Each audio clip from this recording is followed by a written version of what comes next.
basically, first of all, these 2 days we would be intensely talking about the Jerusalem show, and I hope you will be enjoying it. And I think it's very important to talk about a project that happens at some moment of time, and then to have the feedback not only from the people who have seen it, but also from the artists, also from the actors who really developed the project.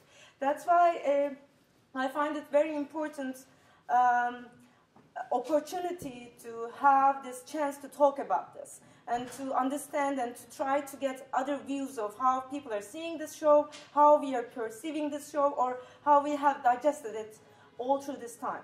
So I'll be very grateful to Salt and Vasir for accepting us and for hosting us, and I think it's going to be a very nice 2 days. And then, of course, I'll be thanking Jack Persekian, first of all, for inviting me to curate the show, but secondly, Al-Mamal team was amazing that we did something really interesting there, and I think we managed to fulfill the expectations, and we managed to at least we succeeded to complete it in time, because it was a very troubled times, and I'm so sure that we will be talking about this as well all through this 2 days.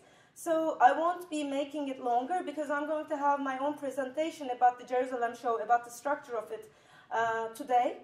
But I would like to leave the stage to Jack so that he can give you some insights about the Jerusalem show and about the entire project. Thank you very much, Vasir, for inviting us. Thanks for Salt. Thanks for Ibraz for also kind of helping us with all the publications. And of course, thank you, Bashak, for making the 7th edition of the Jerusalem show happen in a very interesting and very inspiring and engaging way. Just to give you a bit of a background, I intentionally asked Bashak to put up the map, and the Jerusalem show kind of bases its concept on the map of the old city of Jerusalem. The Al-Ma'mel Foundation, if it's clear, if you see number 1 on the map in yellow, that's where the Al-Ma'mel Foundation sits. That's the location. That's where the building is. And the Ma'mel Foundation opened its doors in '98, and it ran a program of an artist residency, exhibitions program, and a series of workshops engaging primarily kids from the old city. And after several years of work, we thought that it's quite challenging to get people through the doors of the institution and to get people, interested and engage in what we do. And we came up with the concept of going out to the people and use the old city itself, the different institutions in the old city, as a kind of space or site for art interventions and art projects. And it started in 2007 with the first edition. That then helped us connect with several institutions in the old city, primarily youth clubs and schools. And gradually we created a network that not only kind of allowed us to work in different parts of the city, as you see here in the numbers here of the 7th edition, but also kind of spread out outside the city. As you know, in Jerusalem itself is basically cut off from the rest of Palestine. No one from Palestinian territory, meaning no one from the West Bank, no one from Gaza, and of course no Palestinians from outside Palestine, like Jordan, Syria, Lebanon. Most of the Arab states cannot actually come and visit us. They're denied entry into the city. So that was also incorporated with the plan of the Jerusalem show. Hence, an idea was formulated in 2012, starting with a partnership with the Rewaq Biennale.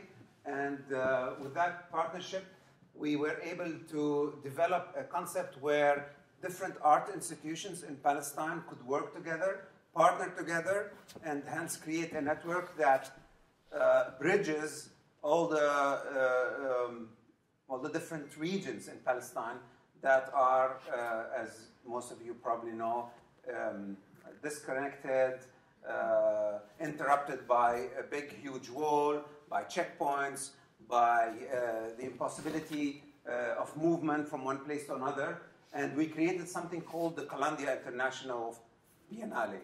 And the basic concept of Kalandia International was to have each institution organize its own program, its own project, yet we all agreed that we will come together when it comes to communication.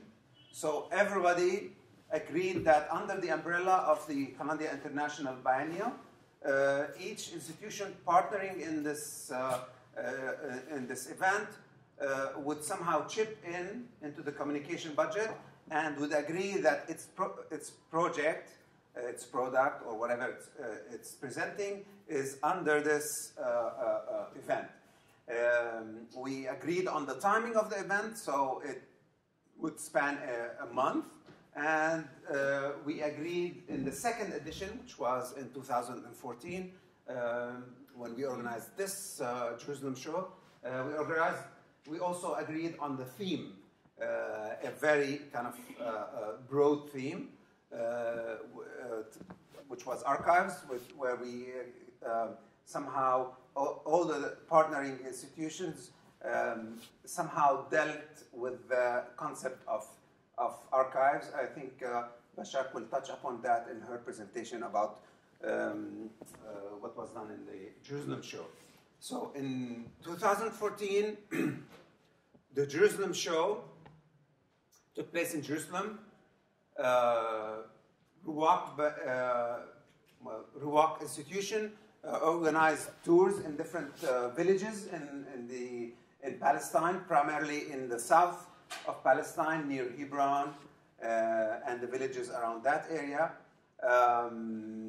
Al-Hosh in Jerusalem, Sakakini in Ramallah, the Arab Cultural Association in Haifa, Windows, and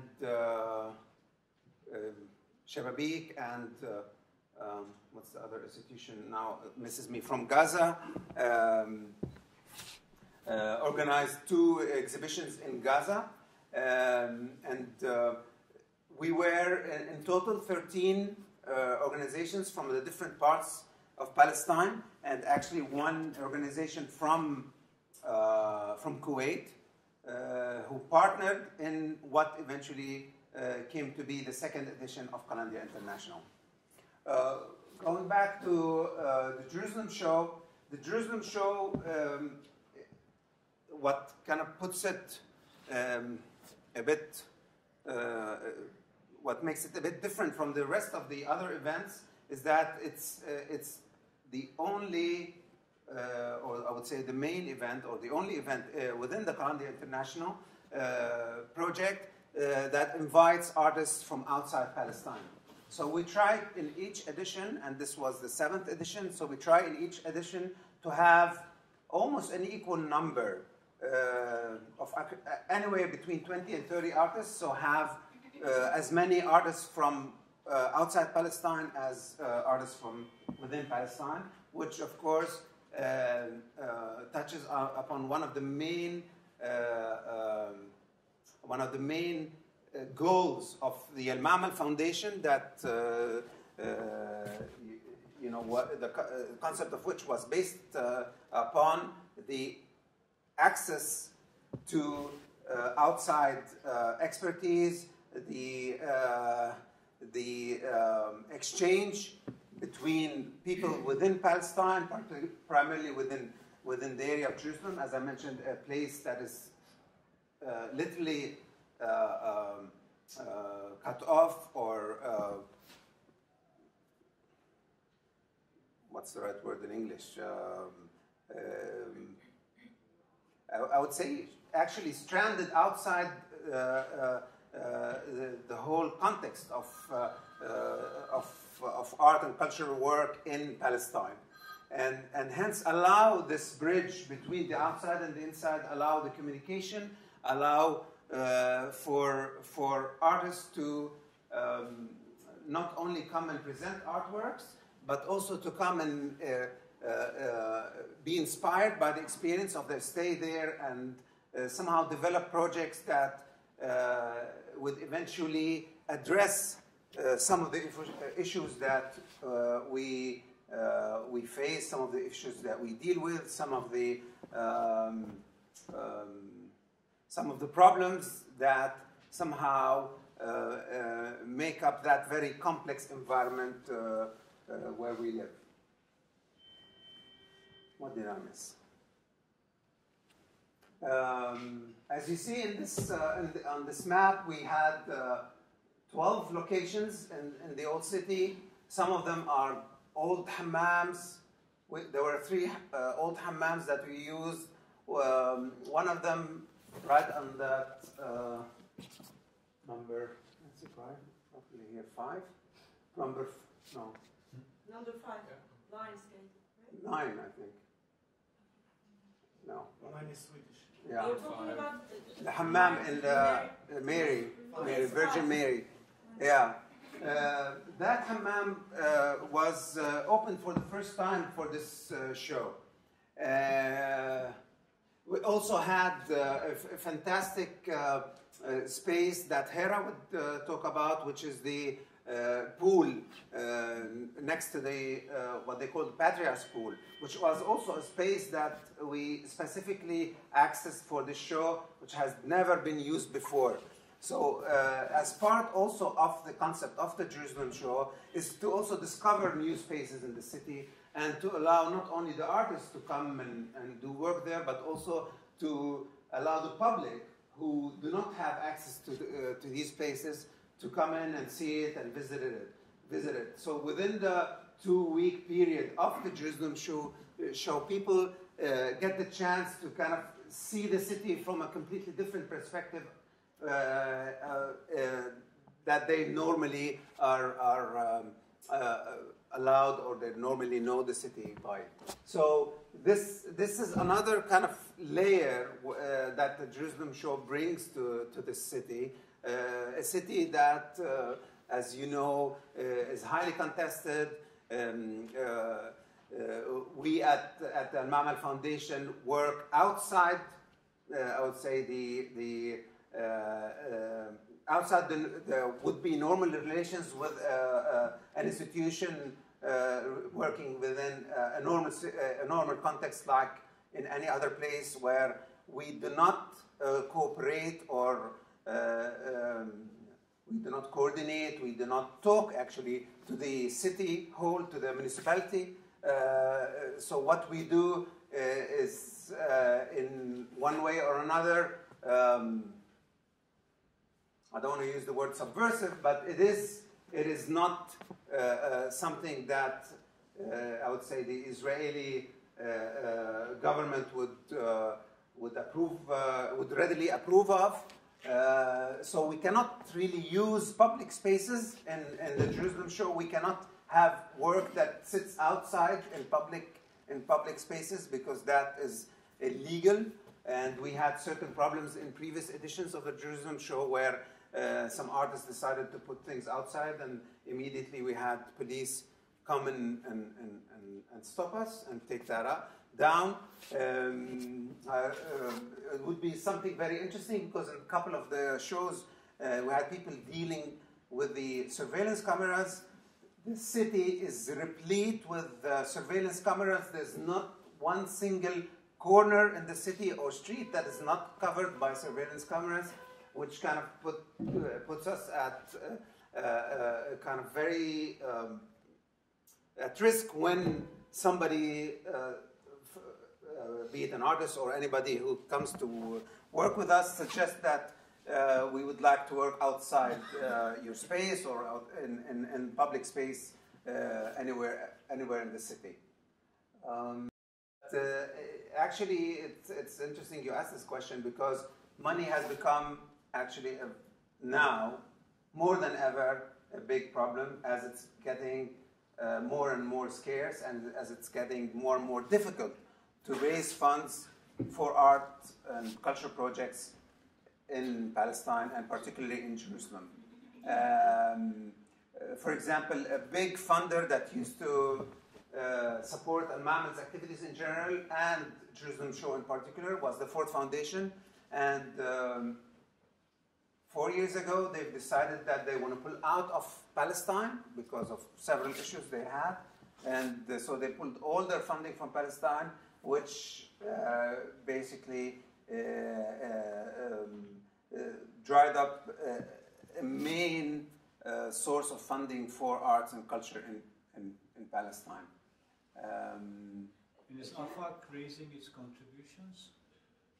I mean, who's coming to that gap that's been created by the departure of Ford? It's not at the same level. Yes, AFAC is becoming more active, and I see them funding more and more activities, but it's a much smaller amount at at a much lower scale, much smaller scale. So that is proving to be a big problem. While at the same time, in Palestine, there are more projects and programs and activities and institutions that have come up, that are working in Palestine in various areas, and so it's quite difficult to operate, and it will. If it continues like this, I don't see how it's. I don't see that. I don't see how several institutions I know of, Al-Ma'amal, one of them, how we're going to survive in such a context. It's very challenging. And Al-Ma'amal is registered where? Al-Ma'amal is registered in Israel, of course, because operating in Jerusalem, you have to be legal in the country, that the sovereign state there. Speaking of accessibility and also funding, like I just want. Okay, sorry. Okay, can you hear me now? Sorry. Speaking of accessibility and also funding, I just want to add one point which was really important. I forgot to mention them. I was going to mention it. Like from the beginning, Ibraz.org was the media partner of the entire Jerusalem show. So it made it possible for some other people who were not able to come to the region or who were not able to come to Jerusalem to see the show to follow it. And it was not really, what we have done with the Jerusalem show section on Ibraz was not really only putting the artworks and small text about them, but we tried to also put all the process and everything, all the writings and whatever you can think about, some interviews with the artists and so forth. So it was a very extended way of covering it, and then we also put the guide online there. Plus, I'll be talking about it very little, but we also did a children activity book, which was also supported by Kemal Lazar Foundation, and it was a little bit support, but I think it was one of the things that made it possible that people would be knowing about Jerusalem show as well, just as a small note. So. And who's the audience? Well, is the contested audience, or is the audience contested itself, or is it other than the contested? Yeah, I would say, funny enough, this time around, and several of the artists who are present here, and of course including Bashar, seeing that when the Jerusalem show was taking place, it was a very problematic time in Jerusalem, and there were severe confrontations taking place in the city. Actually, there were several days. I don't know if you can see this. You see where it says Lions Gate? Yeah. So there is one of the entrances to the Dome of the Rock and to the Al-Aqsa Mosque. There is a place where most of the confrontations take place. So we had on several days, we were obliged to close the event because confrontations would take place, police would shut off the whole area, and we would have to tell the people, well, you cannot go there, you cannot go here, you cannot go. So, and during this year's event, I can tell you that for example, we hardly had any Israelis come to visit the show, because at that time the Israelis were not actually coming to East Jerusalem. And can I interrupt? Sorry. During the walks, we had many Israelis, because we did also walks during the show, and they were very afraid to go to these areas. I was leading the walks, and I would say the majority of the people walking were Israelis and tourists. But that's also because they were scared to go in those areas, so they needed a guide, basically. In the tour, we had some, and we had this international curators group as well.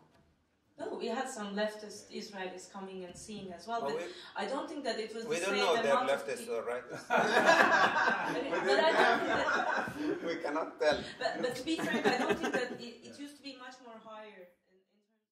Maybe the last thing I want to say is that after doing this 7 times, we almost came to a conclusion that maybe for the next edition, it's time to kind of change a little bit the format of the Jerusalem show. I.e., given the constraints on accessing Jerusalem, given the constraints on the funding of the Jerusalem show, and also given the fact that what we're hoping is to produce work, as I said, that is inspired and at the same time engages in the issues that the city and the whole political context of Palestine trying to deal with. So we are thinking now seriously of working with fewer artists for the show. So instead of like 20 or 30, as I mentioned, we're now considering maybe for the Jerusalem show, it would be better to work with 5 artists and have them work over a longer period of time, have them produce work that primarily based itself on thorough research, on longer exposure, on longer engagement with whatever the constituency inside the Jerusalem or in Palestine in general, and produce something that can take the whole level of the whole idea of an exhibition to another level, to a level where maybe publications are produced, productions, be it films or exhibitions, but things that are developed over a longer period of time and with deeper research and involvement of the artists. We're thinking that if we're going to invest with the little that we have, we might as well invest it right and invest it judiciously. Is this like kind of going back to the original line of deal and an Al-Mamal idea where you would commission great work, which was kind of then the backbone, so to speak, of camp, no? In a way. Yeah. And in that sense, I mean, also continuing from what happens to the work? Still, the whole idea of camp is still, there, on, and several. Does it build this into camp? It is. Yeah. But the kind of fleeting moment, or the kind of almost, reactionary mode of an artist trying to come up with something over a 1-week period to do something that makes sense in such a place is a big challenge for everybody. And again, as I said, given all these constraints, given all these limitations that we are facing, I think it's rather wise, not only for us, but also the people we ask them to come, so they also kind of put time, put effort, they take away some of the time that they have doing other things to come and do this. So it is rather, I would say, going in the right direction to do this, and hence feed into the other programs, which is the commission program and the CAMP project, which is the Contemporary Art Museum project that we've started. There were a couple of projects, and I can point out one project which I showed you the book of. Where is it? You have it? Was it? I did it at night. How fast is that? Yeah. So this is an example of what I'm talking about. This is a project by Tom Nicholson, and Tom Nicholson was actually not invited specifically to come and do the Jerusalem Show project. He was already working with us on this project. And this project, I'll explain more about this. This project was the culmination of another project that he had already started a year before. So Tom Nicholson from Australia came beginning of 2013 to do a project on monuments that he found in Australia. I don't know, 9 of them that had huge monuments, memorials for the World War I soldiers who died in battle in Palestine, and all of these said Palestine. And without going into the details of the project, so he was researching that part of the history of Australia, their involvement in Palestine. And when he came, he discovered Ma'manillah Cemetery, which had these huge eucalyptus trees. And of course, in the context of Australia, eucalyptus trees mean something. In the context of Palestine, eucalyptus trees mean something else, completely different.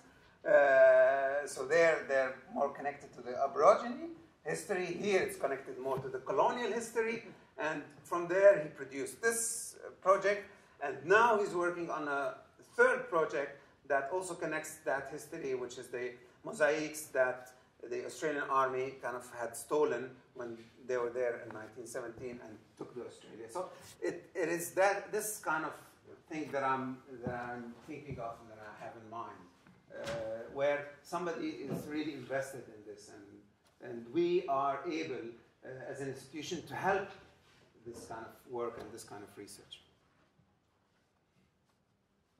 Yeah, Thank you very much. You're welcome. Is there any If there's anything, any for the time being? question.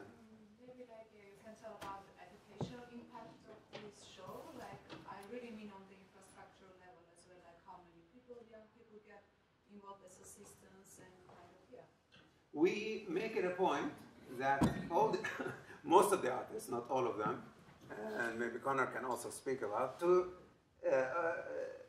do at least a talk, if not a workshop, and to involve primarily students of the Fine Art Academy, or workshops for kind of kids from the city, as Benji was very much invested in that. So we're always asking. Actually, sometimes we're demanding that from the artists. So most of the artists who came, at least. Here I did, I remember, a talk at the Academy, Connor, and most of the artists gave talks and workshops for fine art, for the Fine Art Academy students, and some actually, as I said, did workshops with regular students that we work with. And this has been ongoing for many, many years at Al Ma'man, the work with kids, the work with teenagers, and now, just this year, we're starting, I would say, a more structured program that maybe will help us move a bit forward in terms of structuring an ongoing education program in a specific place, because what we did was to move wherever there are groups, and be it go to the academy or go to. But now we're renting a space, and we're basically structuring a program that we hope with time will allow us to do this on a regular basis, where people can come and register and be involved in I would say proper academy program. And then the artists who are visiting, the artists who are involved, can also come in to do master classes or kind of very specialized interventions in this education program.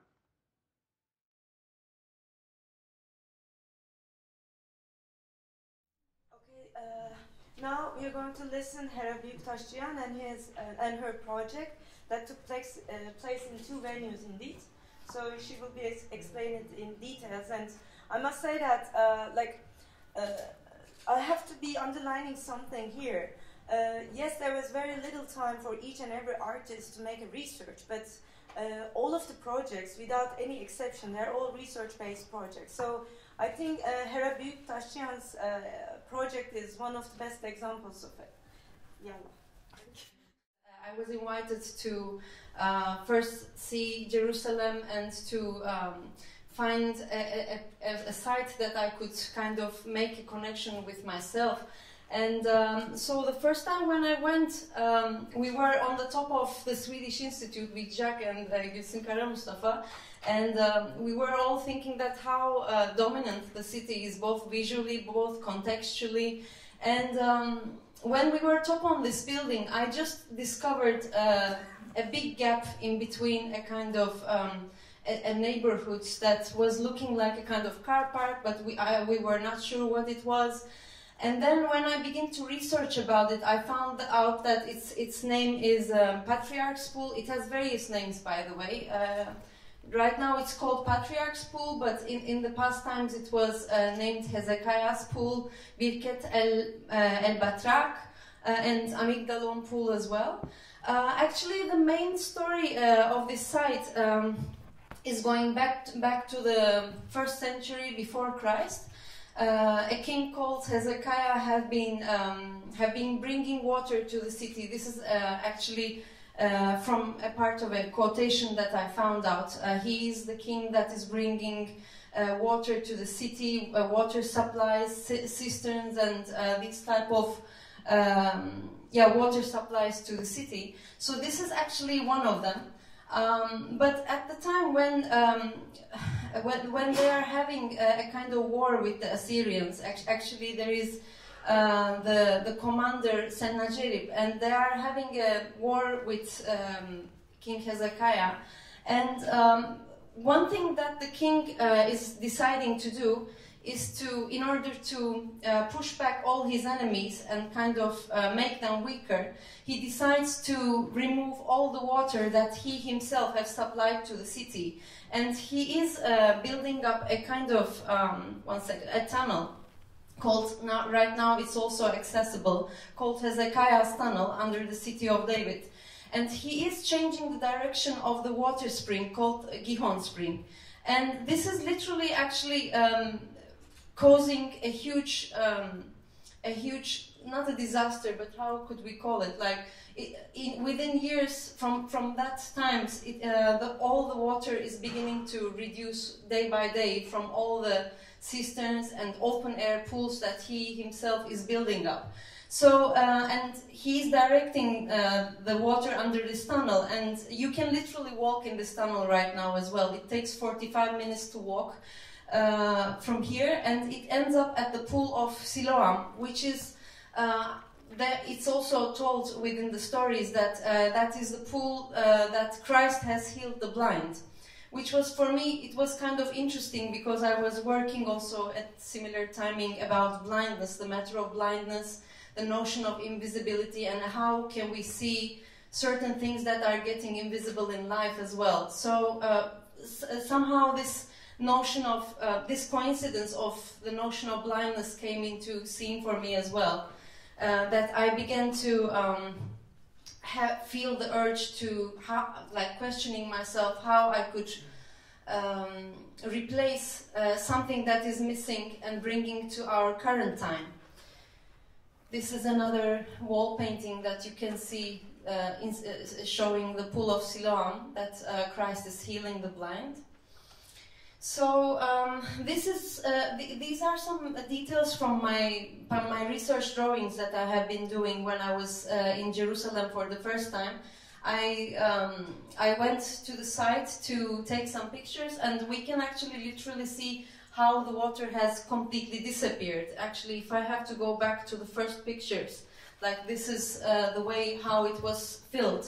And on summer, when I was in residency in Delfina Foundation, I coincidentally found a book called Recovery of Jerusalem, which was basically the book made by all the archaeologists, British archaeologists basically, that have been excavating mostly the sites within Jerusalem.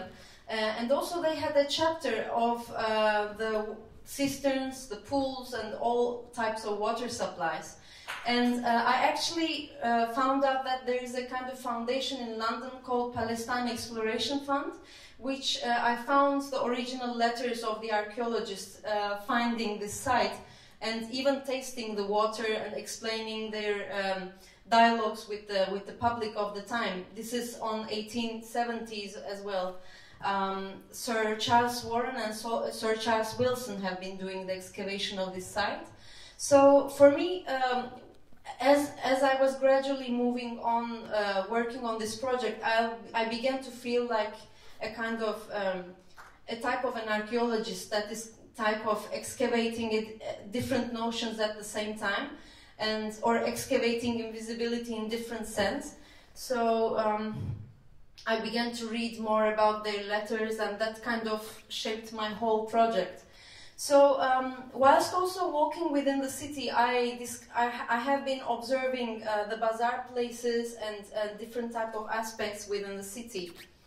These are different details from my drawings, the sketches that I was kind of imagining how I could replace an invisible aspect of life, especially, which is very important in this geography also. Water is one of the most essential and fragile points in this geography as well, that is also being kind of unshared, I could say.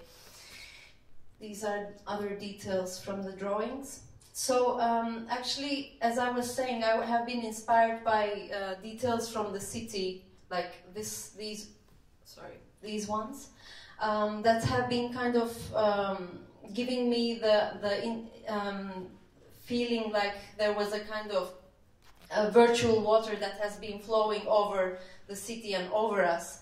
So this blue material gave me the idea that maybe I could that could be the material for me to work with, but it could also help the work to become more performative whilst I was installing, because actually this site, as also Jacques have been explaining, this site have been like with the houses you see around, the neighbors actually don't have access to this site. Only through this project we could take some permissions to have access to the site. And actually that was very interesting, because this was only one day that we installed the piece, but all the neighbors that were around began to show up one by one, and for example they began to come and collect their clothes that have been falling to the site. The kids began to play in the site when we were installing the piece. So this also kind of made me question, like, this type of a space that have been situated at the heart of the city, how important it is as a kind of public space that is kind of, or how could the work kind of gather people under this aspect of water, or a kind of virtual water. So I had the intention that this missing water, an aspect of life, should kind of flow out from the windows or the balconies around, because, you know, when we go back to history of the story of Hezekiah, actually he has been hiding a lively element from his enemies, but actually water is something, as I said, it's a lively element, and it has to be shared. You can't hide something that is belonging to the aspect of life. So here I had the intention to kind of let the water, the missing water, to burst out from those windows. So these were some details from the time that we were installing the piece. The kids also joined us as well. They were kind of enjoying the whole process.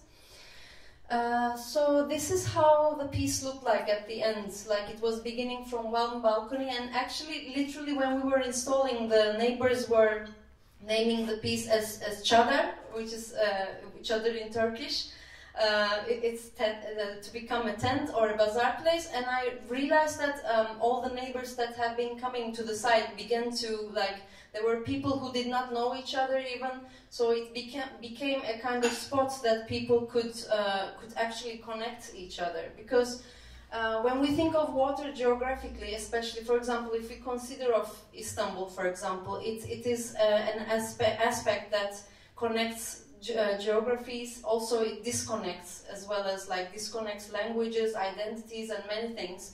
So here, this missing water somehow virtually allowed these different aspects to come together in a sense. So these were other details from the installation, walking under it. And the research phase that Başak was actually mentioning, I had a chance to show the research phase in another venue, which was at the former Greek consulate, and it was the shop of Nikola Zafiriades.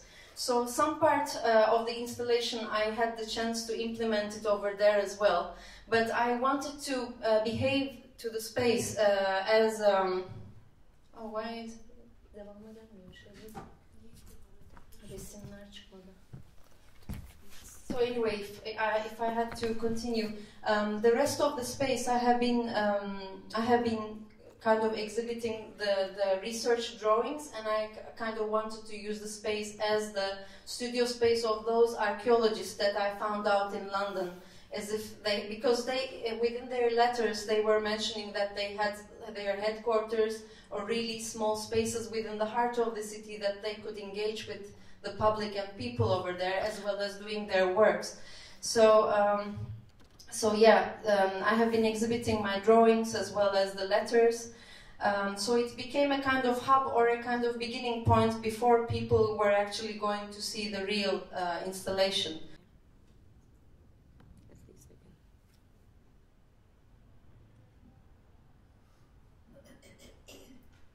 This was actually the beginning of whilst we were installing, but then the water path turned out to become something else, for like a kind of meeting point for local people around there. And I think, and also during the opening also, it was interesting for, we also invited the neighbors to the opening, and they were also kind of engaging with people who came only for the Jerusalem show as well, which was really nice. This was the former Greek consulate that I have been continuing the excavation, let's say. And you can see some details from here.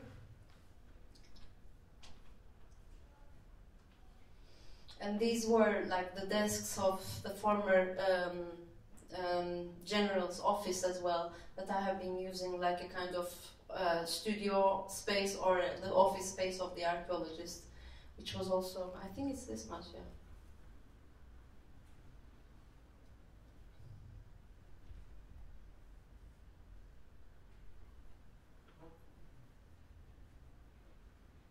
These are mostly the images that I have been using in the drawings, that were mostly from the book Recovery of Jerusalem, as well as some other photographs that the archaeologists have been that I've been mentioning were taking the pictures.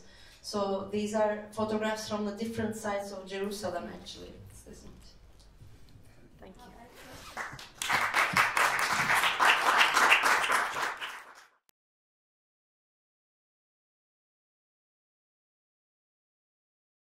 Thank you.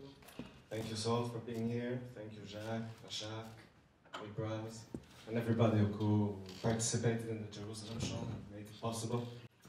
So this is the name of my project, The Temporary Ruin. It's a project that I'm working on still. It will take me a few years, where I'm following you. I'll talk about it later. The first part I presented in the Jerusalem show is called The Temporary Archive. That has to do also with the theme of the Jerusalem show. But before starting this, I want to make a small overview of the history of Jerusalem, just to put that people who are not really aware or don't really know much of the history of Jerusalem, so they can see how it developed in the last 200 years, more or less. So here we are in the Ottoman period, let's say 1800s. In black you have the old city, which we had before, a big zoom of, and all around you have many Palestinian villages. I didn't put the names just because I wanted to be very schematic and go fast with it. So this is the Ottoman period before 1850s, when there was a lot of foreign influx into the country and also Jewish migration. So in the beginning of the 50s, 1850s, the city started expanding outside the wall. In blue you have Jewish neighborhoods, and then in also the same color, like ochre, you have the Palestinian neighborhoods that are being built around the old city of Jerusalem. And in black you have the 1917 municipal borders from the British period. Of course, what I forgot to say now is these neighborhoods, the expansion from the old city out to the outskirts of the city started in the Ottoman period, and it continued throughout the British Mandate time. After the Second World War, there was a repartition plan for the country, and in 1947 the UN did an outline of the corpus separatum that should have been the city should have been under international hands. So this was refused. There was a war afterwards, like everybody knows. And so the city was divided into two. So here is the division line. You have the green line that cuts the city in two. So you can see West Jerusalem, all of the villages were disappeared, that were west. So there's the famous story about Deir Yassin, which was massacred, that I eliminated from this map. And yeah, and all the Palestinian neighborhoods that developed outside of the walls in West Jerusalem became Jewish neighborhoods. And so this is the period between 1949 and 1967. East Jerusalem was under the Jordanian rule, and the Jordanians never really invested so much in that country. They were more interested in investing in what's on the eastern side of the Jordan River. So this is a period of very slow development for Palestine in general, very little infrastructure being built, etc. And then in 1967, as everybody knows, there was another war. And so the whole West Bank, what people refer to as West Bank, which I think is a total semantic mistake because it's the west of nowhere, it's the east, and went under the occupation of the Israeli military. So also Jerusalem, municipal boundaries changed. So in blue you have the new municipal boundaries that were dictated by the Israeli government. And then from 1967 starts the whole program of colonization of the area. In the first phases it was colonization of Jerusalem and the Jordan Valley, and then after the 70s, when the Israeli power shifted radically right with Begin, they started really occupying the West Bank. And so here we were more or less about in the 1990s, so you can see all these blue spots are like settlements that are being built around Jerusalem and cutting off the different neighborhoods from themselves. And also you can also notice there's not much development in the Palestinian areas of Jerusalem. That is because the Israeli municipality don't permit building permits to the Palestinians in Jerusalem. It's a whole question of control of population in the city. So then there were the intifadas, etc. The second intifada resulted, and all the suicide bombing resulted in the construction of the wall. So here is the construction of the wall, but it's also partly also a way to, like, how can I say, a way to appropriate space. And what you see weird stuff around here is like how they even gave up some of their municipal territory just because the Palestinian population was growing really fast in those areas, so they put them behind the wall. So what they actually annexed, they sort of are giving up because of demographic reasons. And so now finally, this is about today more or less what is going on. And I'll jump into my project. Okay, I used I wanted to show this very briefly, show the different lines throughout the last 150 years, because the space I work in is a space between lines, between the green line and the wall. You have this gray square there, and that's the area I'm working in. So here we're zooming into this area. So what particularly interested me was not really, is a valley called Wadi Shami, a valley that is becoming smaller and smaller with time.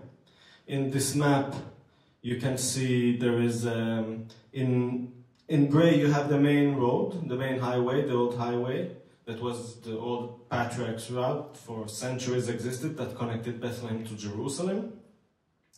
That highway in 1995 was developed into an urban highway, or it was a road developed into an urban highway, so somehow cuts the territory, the western part of the territory of this valley. On the southern part, there was the wall that was built, so that also cut the valley from Bethlehem.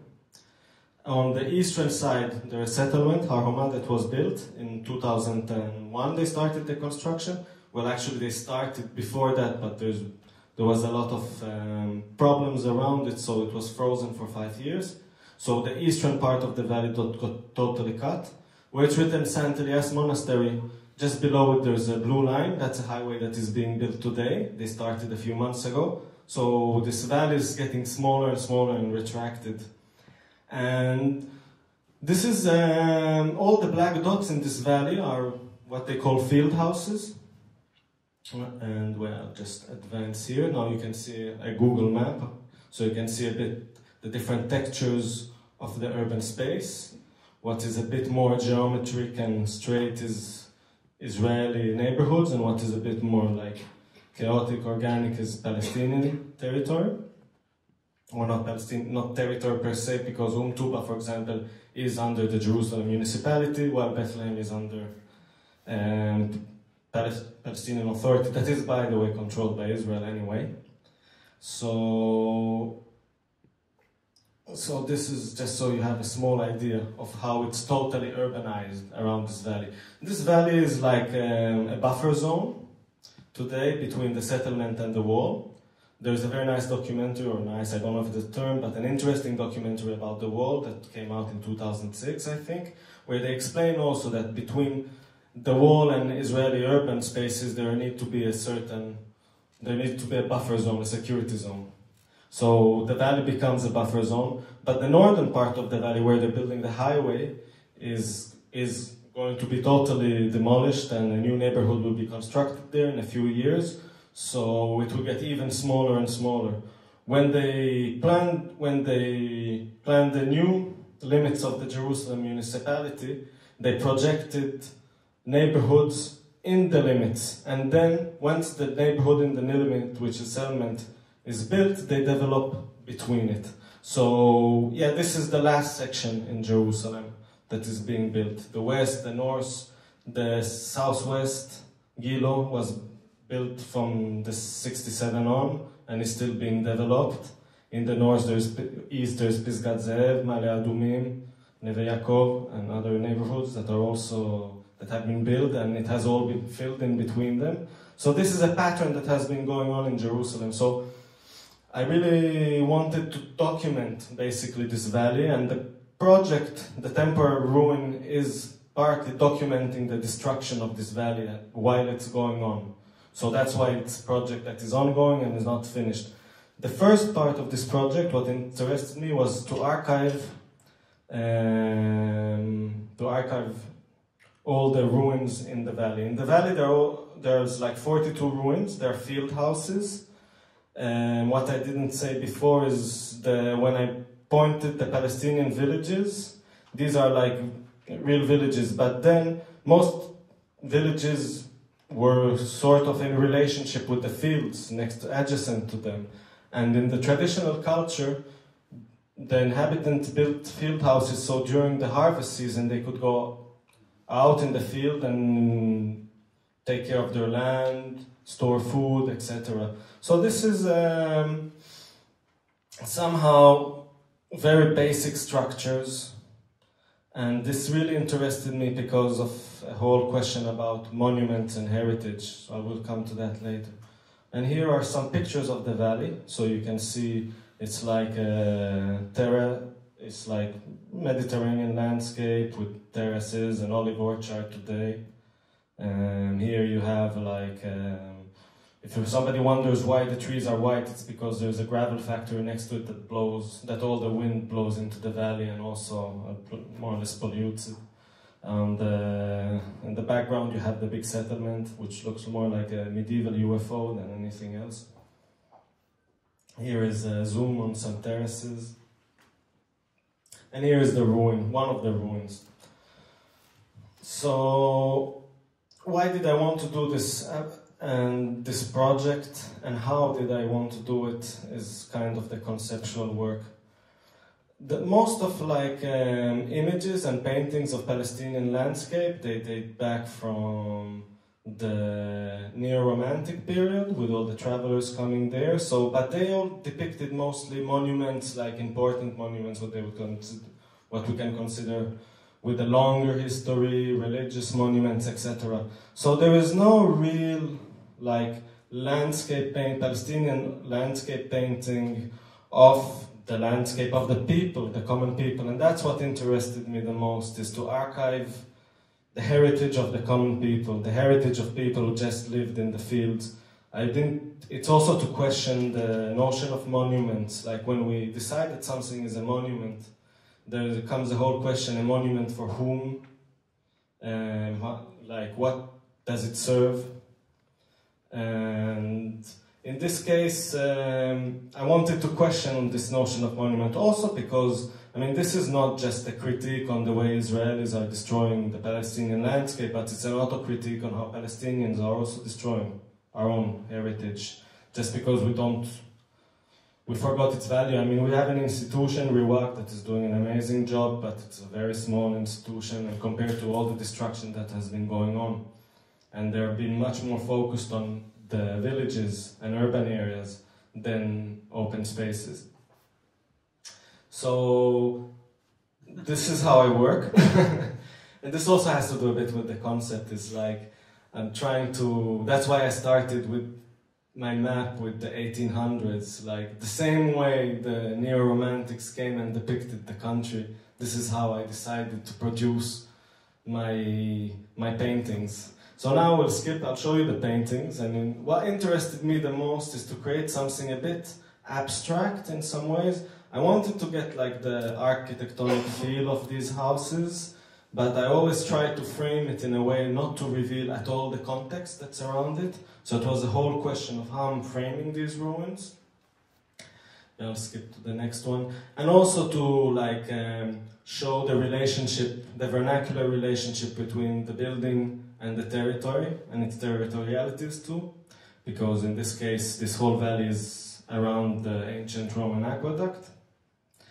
And also to show a little bit the different type of flora over there. So you'll see, now you can see olive trees, in some other cases you'll see almond trees or other types of flora. So yeah, here I'm just going a little bit through this. So now you see there is no hint of what is around it actually. No hint at all. That was for me a bit like I wanted to, when people look at these structures, they don't really know where they are sited geographically. And I'll come to the installation. It really helped a lot and enhanced this idea. So here you have more of these ruins. There are 42 ruins. I only had time to paint 30 of them because it takes time. It's a whole process to do those paintings. And they're done with Indian ink, so black and white. So you do a mistake, your painting is destroyed. So you have to come back and do it again. And here we go. Some more ruins. And here we come to the installation. So in the idea of the installation, well, Bashak, we worked with Bashak, and she once said something that totally launched the project. It was, why don't we recreate the topography of the valley? So it was like a fantastic idea because I had really no idea how to present these paintings. And so for the exhibition, we really decided to kind of, first of all, eliminate all the walls of the gallery, because that's the exterior in some ways, and I didn't want to show what's in the exterior, all in the interior. And then we built all these walls, and we joked in the end about it, because we sort of, these are like fragments of wall, a bit like a metaphor of what's going on in Palestine, a fragmented place, and in which I tried my best to recreate the valley, like a promenade in the valley from top to bottom. We had 2 floors, orient the painting in the way they were painted while I was painting them. And so it was basically for people to come and walk into this archive, walk into this valley, but it's really transcended from its context. Because I think also there is, when you decide that something is heritage, you're transcending the object. And also there is this idea of, in the Israeli Antiquity Department, they never really cared about Ottoman period structures, because for them it doesn't at all illustrate the Jewish history over there. It's a more recent history. So in that case, this whole project becomes an act of preventive, or you can even go further by saying preemptive archaeology. This archaeology is not going to be done, but these buildings are going to be ruined, so I took upon myself to do this archiving.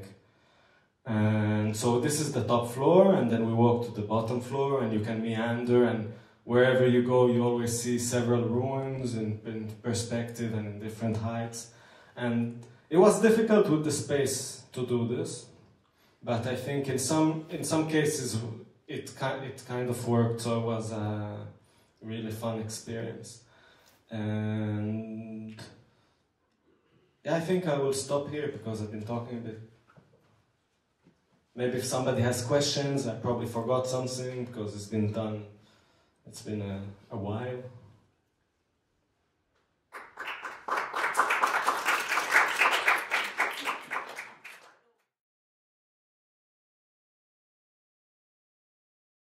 I work on the city as a concept, and I usually make drawings. Since very long time I'm going on doing that. Through repetitions and different points of view, I started to discover some common images inside these drawings, and those common images became some icons in time, and even symbols. And all these icons and symbols started to form a pool of images, and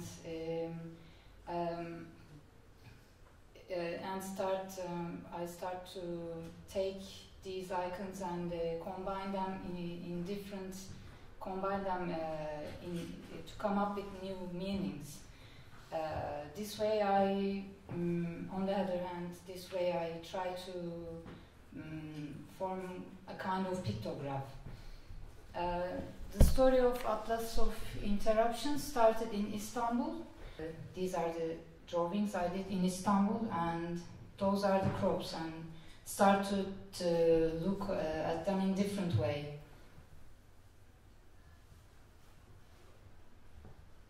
And once they are cropped from the surface, original surface, they have new identities, like they lost their belongings and they are ready for a travel, and also they want to be completed with something, and they are in a state of searching, and they are inside kind of limbo, maybe we can say. They are ready for a voyage or a journey. And these are the crops, and then I arrived to Jerusalem with these images. This is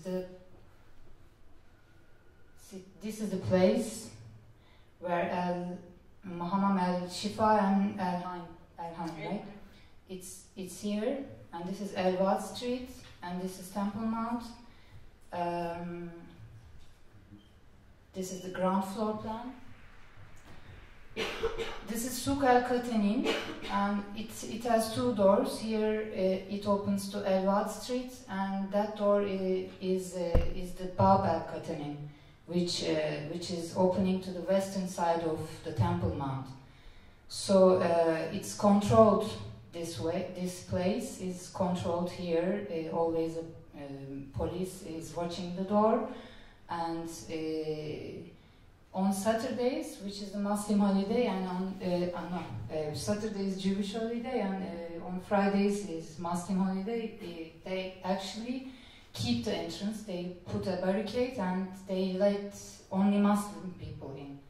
This is the entrance. This is the entrance for Souk el-Katenin. And once you enter Souk el-Katenin, you have to pass through a corridor around here, and then you enter a courtyard, and then you have to enter to the Center for Jerusalem Studies office, which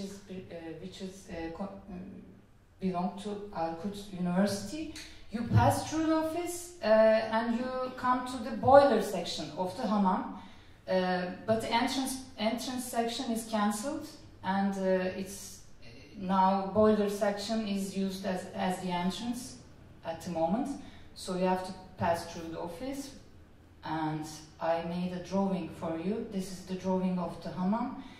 This is the office part, and you pass the door, and then you have to bow your head, which is there is a kind of a door they made by crashing down one wall, and then you are inside the hot room, and there are 5 interconnecting rooms, and yeah, this is the space, and then what to tell? I had some notes. I want to talk about the space. This is the changing room. After you pass the hot room, warm room, cold room, you arrive at the changing room, there are doors. Those doors are locked, so you cannot get out. To go out, you have to walk back all the spiral back. And there are some windows. Windows are on the ground level. When I look out of windows, I see the ground, the people's feet around, and it's crowded all the time. And there are some discussions coming and lively crowd sound coming. Also, a radio sound was constantly coming. And the radio sound, that radio never played music. There are always praise or some discussions, and there are also many other discussions between some people. But they were all this crowd were unaware of me, so it was like a dead end for me, the end of journey, and also it's like a shelter because no one sees me, no one noticed me, and I start to work there. Okay, now these are the photos that first photos I took once I entered the hammam. This is the entrance door, and this is how it looks from the inside, the entrance. And it's very mossy all around. The walls are some plaster were fall apart, fell off in many parts. And this is the changing room. The photos are very bad because it was in 5 minutes I took it, and this is how we transported the equipment from Alman. It's very nice. All these ladders and also the projector. And on the details, I couldn't stop myself on making little touches. Of course, this is like the first moments that I started to work. And now the installation. One of the images was very, very important, which is the this container ship image. I put it on the entrance, and it was informative because it's a symbol for me. All these containers, I suggest that they are carrying the images, traveling images that I cropped from their surfaces. And once I transferred it on the wall, I just saw that the containers were opened and all the images were delivered to their new belongings. And that's how installation worked. It was 10 days of work, but somehow it was very easy for me somehow. And these are the images which Rula Halavani took. I would like to thank her for the wonderful photographs.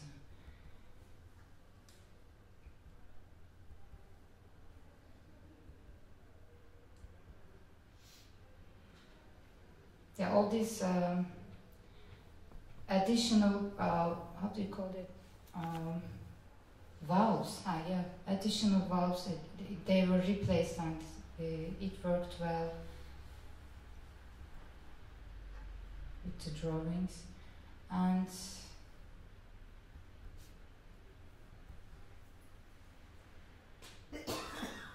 yeah, and after the opening, the army occupied Al-Aqsa Mosque and they closed the entrance and the exhibition fell behind the barricade, and Atlas of Interruptions and also Connor's work and also Khalidi Library was also blockaded. Somehow the process was interrupted. Yeah, that's all. The progressing agenda was crushed in the reality of progressing agenda has crashed, or we crashed to that. I don't know. Yeah. So earlier on, I give a little bit of a sort of an overview of the background of my practice and some of the themes. So I'm not going to talk so much about that. And I showed one or two images, and I did explain earlier. Was anyone not here earlier for that? No. So I talked a little bit about the what I was thinking of in terms of the title peripheral vision, and this map again, but it's an important map. So I think Sharon has really pointed out. I think you've covered a lot of ground in terms of where the hammam that I was working in, Hammam Al Ain, was right across the courtyard from Hammam Al Shifa, and when Basser showed the images of Paul Devon's drop performance, that courtyard is sort of separating the two hammams. So suffice to say, it's around about number. Is it 12, 13? Number 13 on the map here, but right again, as has been pointed out, right underneath the Haram al-Sharif and an area that's sort of volatile. So this is a floor plan of the hammam on the side. There's two. There's sort of image on the left, and then there's an image that's taken from a photograph that's actually inside. These drawings or these blueprints that are actually inside the hammam that again shows you the sort of topography of the street, the mapping of the actual location. And I really liked your drawing, the sort of rendering, the 3D rendering of the space. Would have been very useful for me because it took me a few days to get oriented in here. It was very, very disorienting space because you're working inside this building and you can hear voices from outside. You're not sure, are they from the souk, are they from the street? Or it took a long time to get a sense of orientation. And again, this is the space, this is the souk at night. Obviously all the stalls have gone, but again, it just gives you a sense, as you've already heard, of the space. And this is the courtyard. So that area at the very back with the railings, you can see the sort of top half of a doorway. So basically you descend those stairs and you come into this almost sort of semi-underground or a lower level or basement level space, this sort of entry point into the Hammam. And these are just some of the images of it on the day that I arrived. And I think what struck me initially was just the incredible, like, unlike Al-Shifa, this is an incredibly white, pristine space. There's not a lot of moss or you know, sort of a sign of elemental wear. Of course, there is elemental wear. I mean, you can see where the rain is sort of coming in through these apertures in the ceiling, and but it's a very, very, very pristine space. So basically, you know, I spent a couple of days in the space. Really, I mean, you know, again, as I was talking about earlier, just working in the space and being in the space and trying to think about all of the different, you know, the connotations of being in Jerusalem, being in Palestine, and all these issues around division, enclosure, restriction, control, seizure, contested space. Space as a site of resistance, as well as a site of control. So I think I just spent a couple of days really trying to respond in a way that would take the work that I was, you know, had been, you know, developing in my own practice around architecture, around modernism, the failure of modernism, or the elements of control within modernism, and seeing how it would actually relate in this space. And I think the key thing is this geometry, as I mentioned earlier. The geometry of this space is defined by the circle and the archway. There's very few hard right angles, or very few. There's not the sort of the cubic blocking that you get in a lot of 20th century modernist forms that are in turn map onto military installations and bunkers, and as such that I'm interested in. So I was thinking about, well, how can I use both, you know, the architectural framework of this building and the type of the drawing practice that I've been using, that is very much about intrusion, or sort of a little bit more invasive use of drawing in a space like this. Once I had a sense of the drawing, I came up with a number of working sketches. Again, you know, my practice is based on drawing, and a lot of it did respond to the site. And then used some projection. Had a little bit of we were under a little bit of time crunch because the space was, in terms of a little bit of restriction in terms of the hours. So this is Reem, who's helping me with one of the larger pieces, just to give you a sense of the process. So it was again a process of just working like Jeremy for 10. That was, I don't even remember how many days it was. A week. A week. Yeah. We came around the same time. Actually, we worked 6 days something. Yeah, but it was just a daily practice of going into this space and being isolated in this space for the entire, you know, time period, and then I was coming to take you to lunch something. Yeah, and then popping out for hummus, very important. So again, but it was a very, I've talked a little bit about the subject matter, which is again this sort of level of intensity, and quite, all of the different levels of intensity that you're dealing with working temporarily in Jerusalem. But I actually felt, but at the same time, this was an incredibly meditative space to be in. It was a sort of very incongruous in a way. You know, you've got the reality, there's clashes outside. On 2 occasions, there were live gunfire quite close by. You can hear this, you know, and you're aware. And then every morning I come in. I'm not sure if it was settlers' kids or whoever were pushing bottles through these apertures in the ceiling that had to be moved out of the space. So you've got this reality on the outside, but at the same time, this incongruity of just being in this incredibly meditative space in a way. So I created 11 drawings to really respond to the site, and they tap into these 3 frameworks that I was talking about: enclosure, intrusion, and erasure. So this piece is very much about the idea of erasure, the idea of the blind spot, or I don't know if you know the term scotoma. Scotoma is a sort of like a medical term for a blind spot. So it's using the actual it's using the architecture of the space to create these apertures or these voids in renditions of the landscape. So this is an image of the landscape of the West Bank that's been interrupted.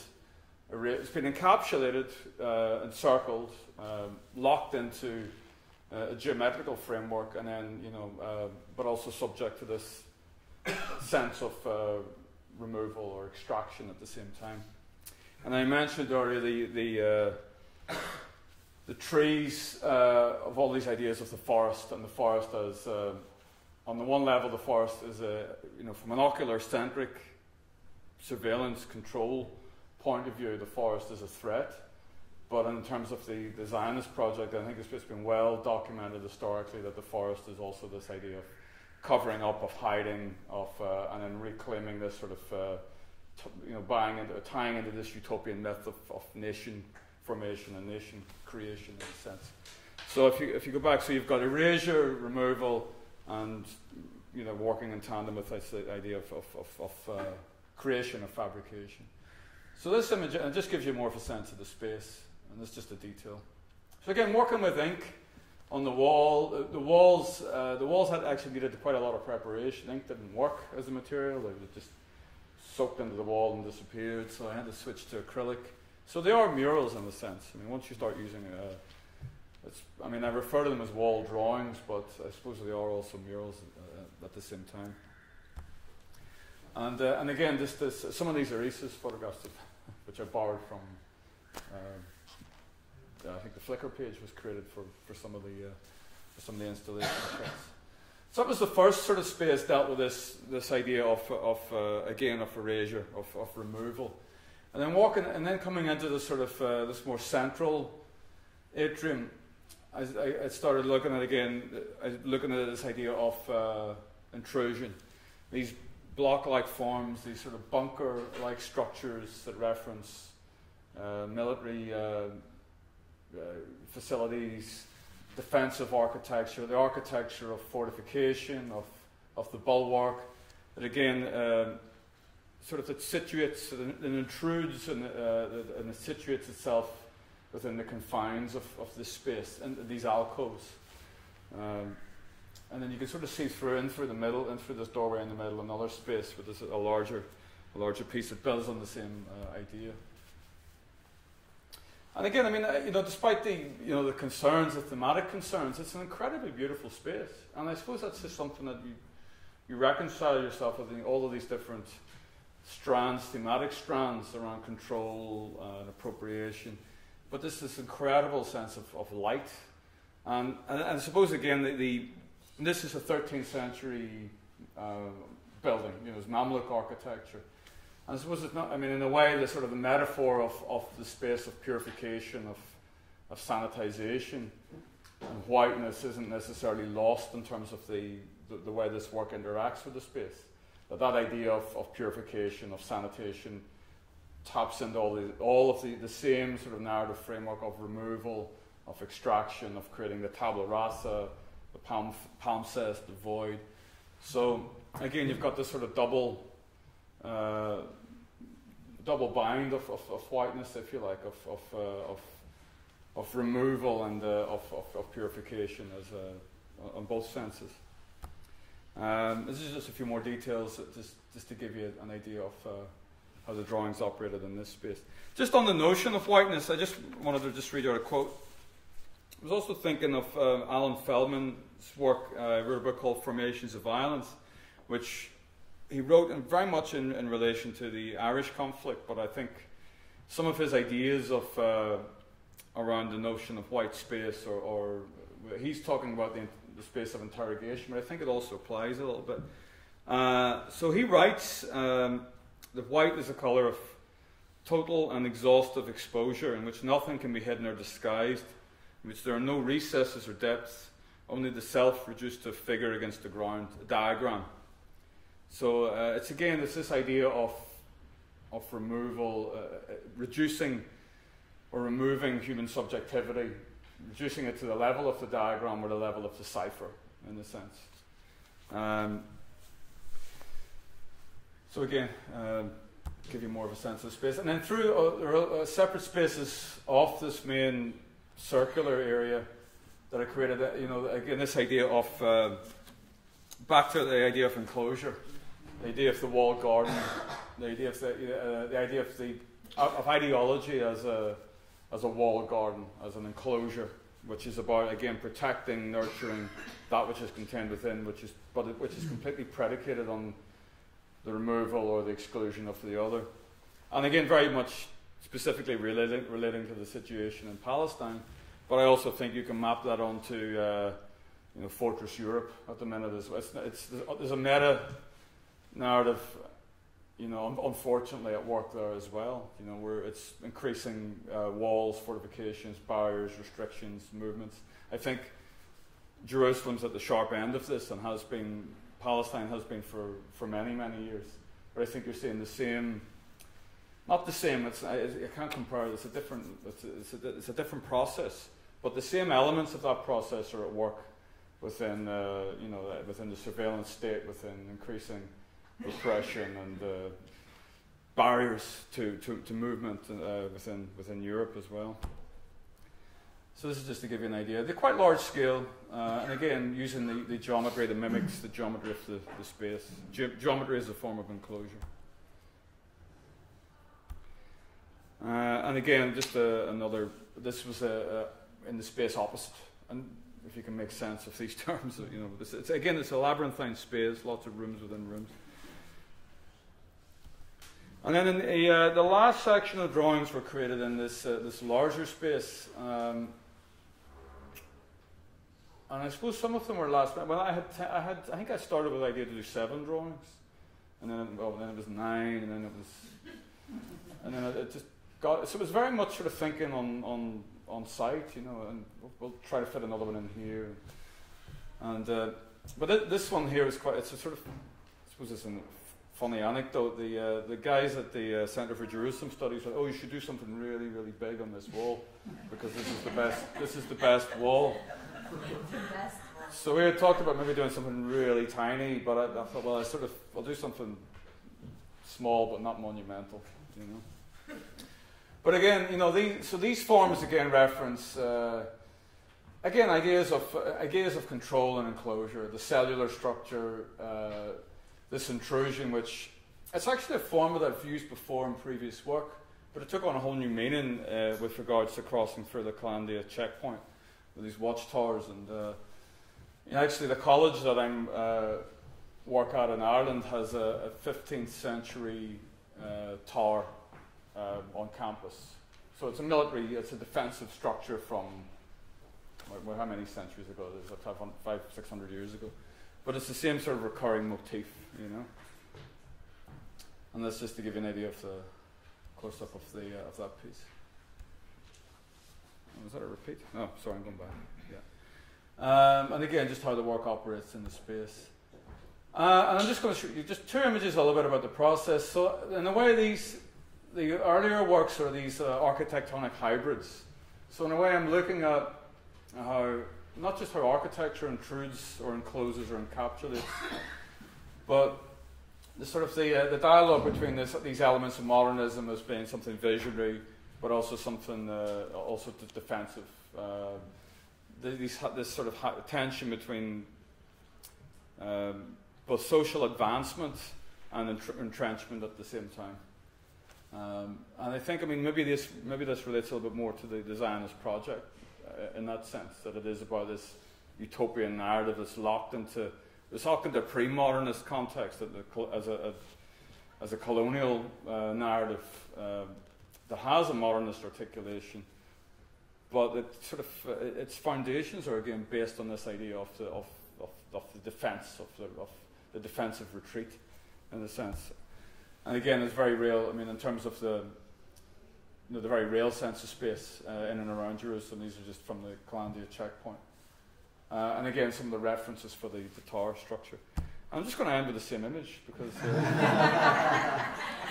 we hadn't planned this. We put these slideshows together completely independently, and I thought this was a good image to end on.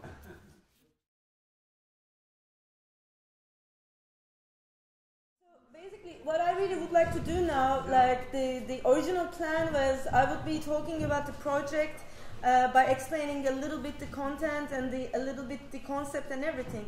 But since we are a little bit late with time, so I really would like to talk about the structure of it more than the content of it. It's going to be a little bit fast, and I just wanted to tell you how I approached the entire project and how the structure was. So basically, it was the 7th edition of the Jerusalem Show. So how I approached it is that, like, I'm talking about only the structure of it basically at the moment. Like, I reviewed the previous ones, and I decided basically, and also experiencing the city a little bit more, that I didn't want to go out of the old city of the Jerusalem. So I wanted to have everything in the city. And because Jerusalem, the old city especially, was at the nucleus of the entire project. So basically it was about fractures. So it was about the fractures of time. And it's, of course, it's very obvious in such a city that all the histories and all the time fragments are overlapping to each other, and they're competing with each other, and sometimes they're eclipsing each other. But at the same time, my idea was how we are perceiving this with our own contemporary life, with our own daily life experiences. I mean, how we perceive all these intersections in such a city. And of course, while inviting all the artists from abroad, I was also thinking about what they can bring here and what kind of different viewpoints can be brought together, and how it can be interestingly productive to read the city and to read all those intersection points or all those clashes together. So that was kind of the first idea. At the same time, I was quite ambitious. Like, I wanted to do several things at the same time, like doing site-specific projects while doing artist book sections.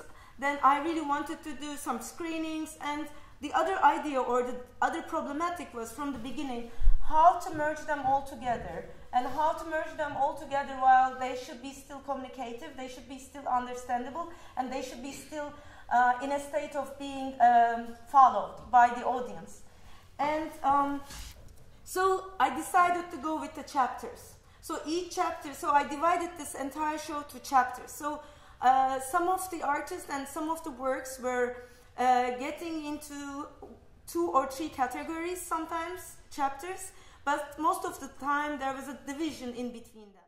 There was no hierarchical order within these chapters as well, because they were happening at the same time together. So they were not really synchronized, but they were really creating another fractures of time at the same time, I must say. So Intensities was the exhibition. And the exhibition, of course, all of them are exhibition, but that was the exhibition part that took place at Almama. And it was starting from Deleuze's point of view. I won't go into details, which was really related with intensities and how intensities are, especially through the theories of music, how intensities are mostly about differences. And what are the different intensities? So this exhibition was taking Jerusalem as the point of departure, and then trying to understand different intensities, especially about Jerusalem. So, so this is what you're seeing is. I'm starting from. I'm trying to make you a tour, kind of. So I'm starting from Almama. This is from outside. It's kind of nighttime, and this is part of the work. It is called. It is Adil's work called Yesterday. So these signboards were kind of everywhere in the city, I would like to say, not really, because they were really around the areas, around 12 venues that we used.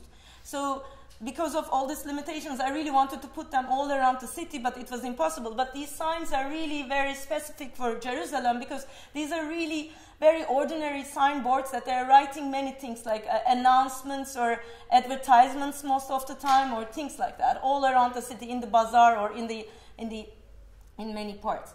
So this is how you see it. This is so. What I did is that, like, I covered this part with a filter. So so there's a video, so you can still see the video, but you can't really see the space. So that was the idea. So I was starting with Cumana Mana's the godness regime video. So okay, I won't go to details because there are many works. So I'll really pass one. So we were starting with the video. Then after the video, you were climbing to the stairs and you were ending up in a room as such. And the work is Adil's work, and it's yesterday. Apart from these signboards, this yesterday was starting from here. So taking the Almama's the building's history, which was a tile factory before, and thinking about what is yesterday.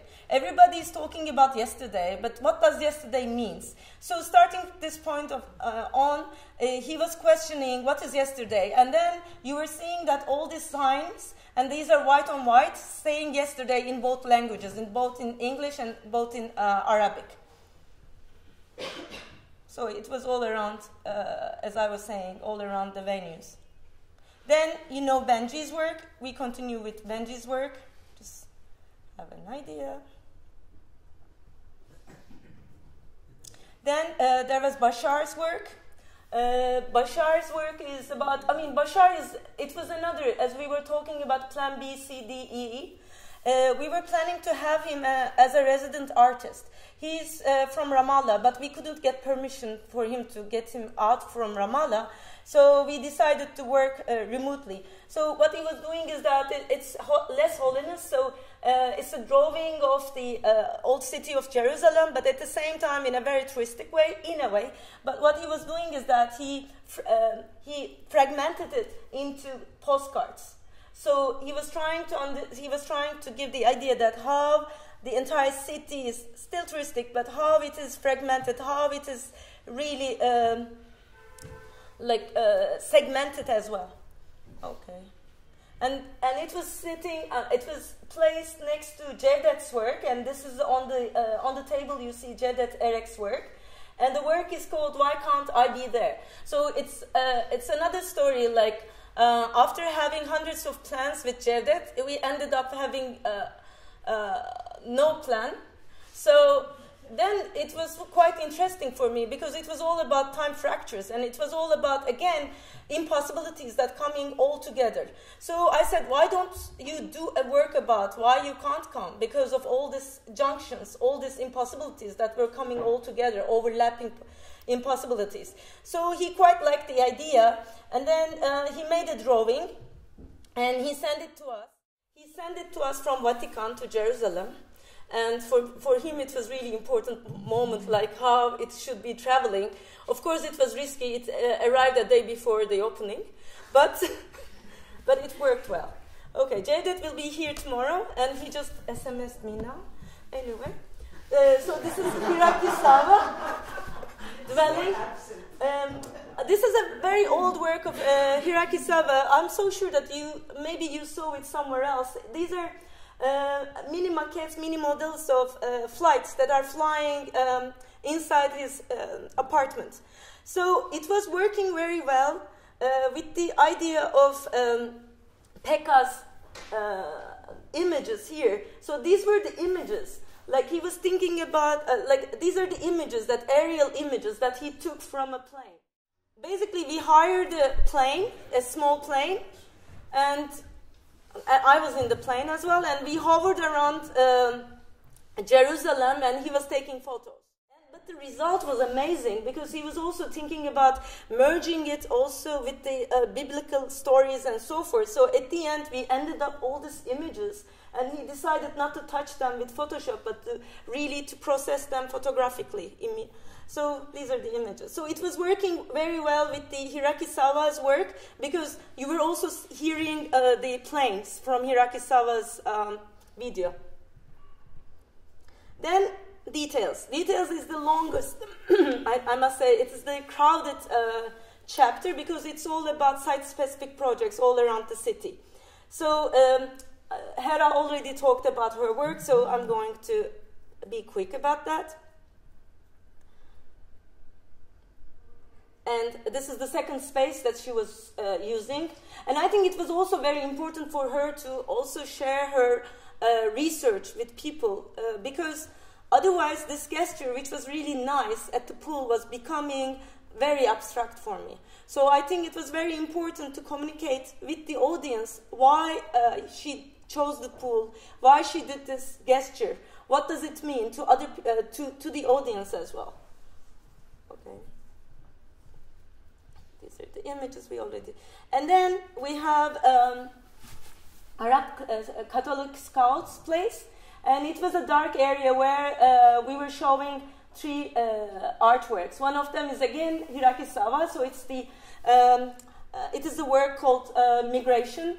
So it's also, you can't see it from here maybe, but also some small human beings and also some camels, some animals are wandering around again his apartment. And it was fitting so well to what was going on, about the sense of where you are, where you belong to, and how it works, and also about exploring new areas as well. And then, I'm sorry. And then in the same space, we have Zehra Shonya, who is here, and she will be giving a presentation tomorrow as well. So I really like this work a lot because of the fact how it was communicating with the audience. It is called Red Clouds. What it was doing is that she recorded 6 stories from her experiences in Cyprus, and all about the conflicts there, but very, very sincere, beautiful stories. And then she asked one Arab-speaking girl to repeat the story the way she remembers them, as if it's her story. And after this, she also asked an English-speaking lady to repeat them again as if it's her stories, the way she remembers them. So the stories were changing every time a little bit with small details, but then they were becoming their own stories. But at the same time, they were able to communicate with the audience because it was in 3 languages. But it was also very interesting how you are kind of distinguishes your how you are possessing someone else's story, and how can you tell it in a sincere way that she was doing it. And it was interesting. And of course, the English-speaking one was Anne Barlow. So since she was there, you should do this. And she's great, I must say. She should do it. And she will talk about it in detail. So I'm not going to tell about these lines and the mapping, and she will tell it later, tomorrow. So I don't want to spoil the spell of it. And it was also, Ceren Oykut has a very small intervention there as well. Again, she had Carta, okay, you can't see too much, but it's a little bit like that. Carta Magica, am I saying it right? How do you read it? Okay, so it was a small intervention. It was again about finding yourself or making your own maps on the cartography. So it was we lit it with small lamps. So the entire space was quite dark. So the space was having its own volume with the lights coming from these 3 works. Then we had Paul Devonstrop. So what he did is that he's doing most of the time sound-based installations, and he recorded field sounds all over the Jerusalem. And what he did is that he was also talking about his position as an outsider coming to Jerusalem doing a show. So he placed speakers all around this courtyard. So and then he edited these sounds. So these sounds are having this making the people feel that they're as if they're dropping because of their intensities. Then you can sometimes can catch some words, some noises or some sounds that it's familiar for you, but you can never catch it. So it was all about the situation as well. The situation is always dropping. And he was also talking about himself as well, dropping in the middle of the old Jerusalem and trying to find her way. Okay, and these are speakers. And this is Jack experiencing it. Then merged work. Merged work is quite nice and interesting. I mean, we use several stores, and it was one of the stores. We used the window of it, and it's very near to Almama. So these are hourglasses. It looks like normal hourglasses, but the cement is made, but it's filled with crushed cement, and the cement is from the separation wall. And they're always being stuck as well. They never work properly. Then Gülsün Kara Mustafa''s work. I won't go into details at all because she's going to give a wonderful presentation again tomorrow, and we already talked a little bit about this. But I just want to show you the images. So it was working as another store as well. It was on the same street. So this is the Hamam Sitna Maryam. So we first have Rula Halavani's beautiful work, which is still on process, and it's about she's going to the places where she had her childhood memories and taking photos, and she's also processing these photos, and they're really dreamlike photos, but they are the territories that she can never enter again. So so we were starting with this. Then we were going after this. We were going to a corridor. I don't have I don't have too much images here, but we were going to a corridor. Then you are ending up to another space where you have the installation of Jesper Just. Maybe you can remember it from the Venice Biennial last year, so it's the same work. But I must say that it was working beautifully there, and it was a very magical space. Of course, I mean, it needed a lot of maintenance, but I must say that I'm so happy about the result of it.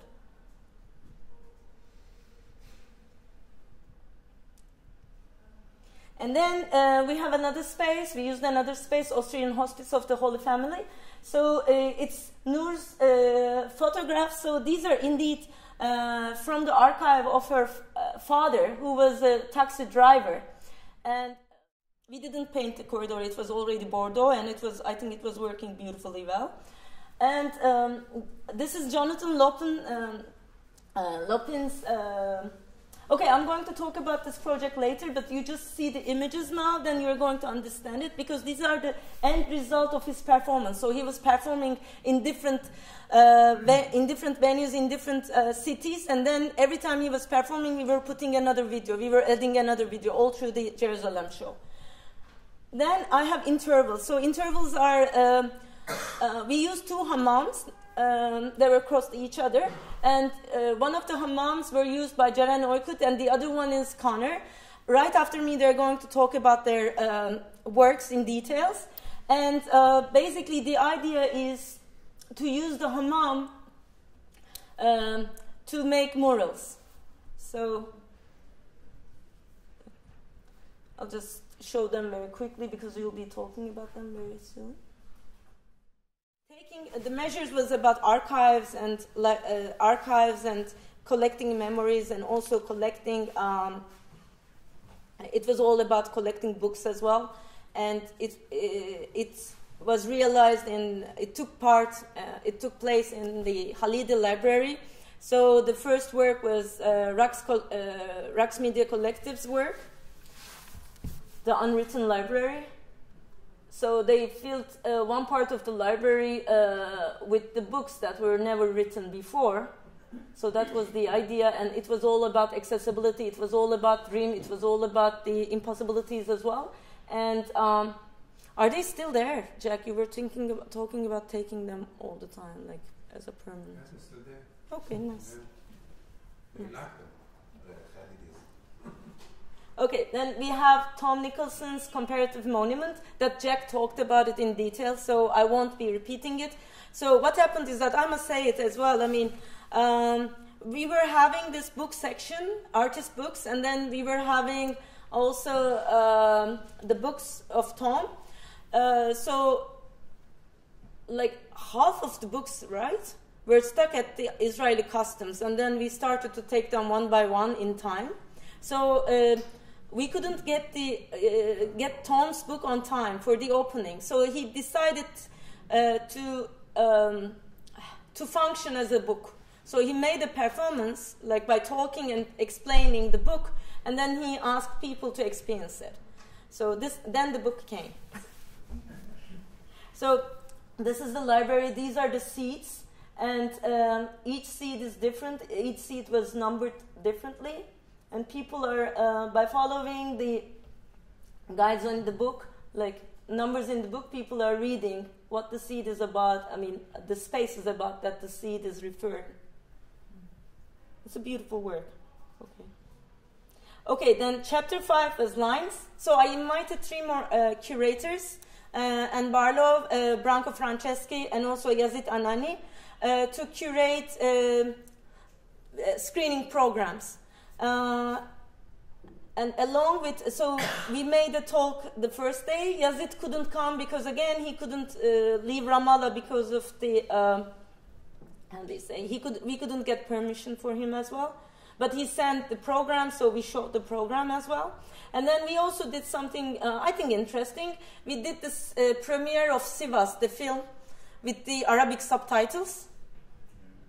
And we also traveled it in the cities, in the Palestinian cities afterwards.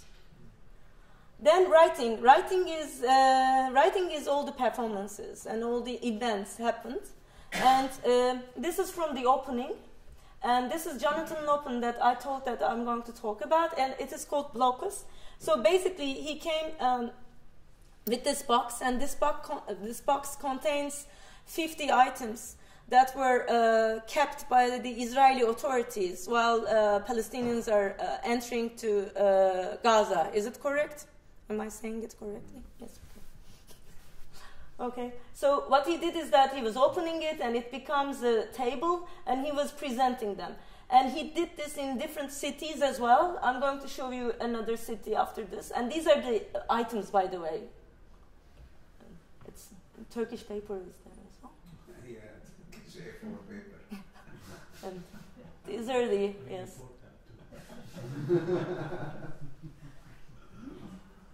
These are the items that were not allowed in Gaza. And then he, as I was saying, he was repeating this performance in different cities, in different Palestinian cities. So this is from the Al-Rabaq refugee camp. And every time he was doing it, we were recording it, and then it was being placed at the Swedish Christian center, study center. Yes.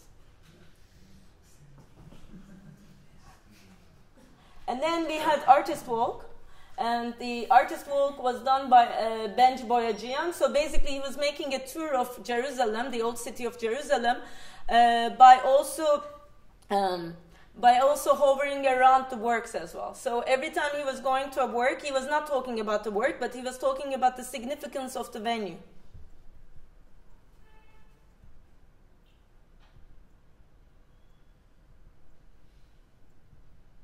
And then we had the opening event. Paul Devons performed with Darbuka player Rayat Yassin for the opening. I think it was a very beautiful performance. And I don't have the video of it. Like maybe Issa should have. Okay. Then we have Fabric. And Fabric is the part that is about the books. So it was artist book section. And so I invited like 12 artists to send us books so that they would be traveling also in other Palestinian cities after the Jerusalem show as well. And then we also had some events like presentation of the book, book presentations and book readings. So this is by Uriel Orlov and Andrea Taeb. So there were making the presentation of the film of the book is called Unmade Film, and it was a very long-term project as well. That's one of the projects that Jack was mentioning. Long-term, yes. And then what we did, as I was saying, and I have one copy of it here, and you can look at it if you want. What we did is that I always dreamt about it in my life, and that was the time that I managed to convince Anthony to convince Kamel Lazar Foundation for this. So basically, we did a children's activity book about the Jerusalem show. So basically, not all, it was not containing all the works, but it was containing like 8 or 9 works, I don't remember now. So children were more engaged with the entire project through this. So we distributed them in all around the venues, and also at Al-Ma'mal, yes. And then some pictures from the tour. I think the tour is really important. I didn't get it till we had it, I must say. The opening tour it took like 3.5 hours till the last stop was Al-Ma'mal, then we had the performance. And I mean, I couldn't believe how crowded it was, but I think it was you were asking who were the audience and so forth. So I think it was quite crowded, and it was quite mixed crowd. And for some reason, they continued till the end. Like, I was thinking that they would be disappearing at some moment, but they didn't. I mean, they really followed it.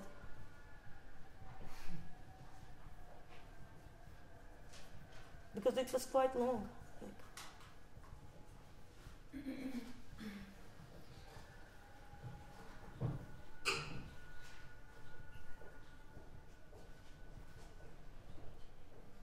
That's it.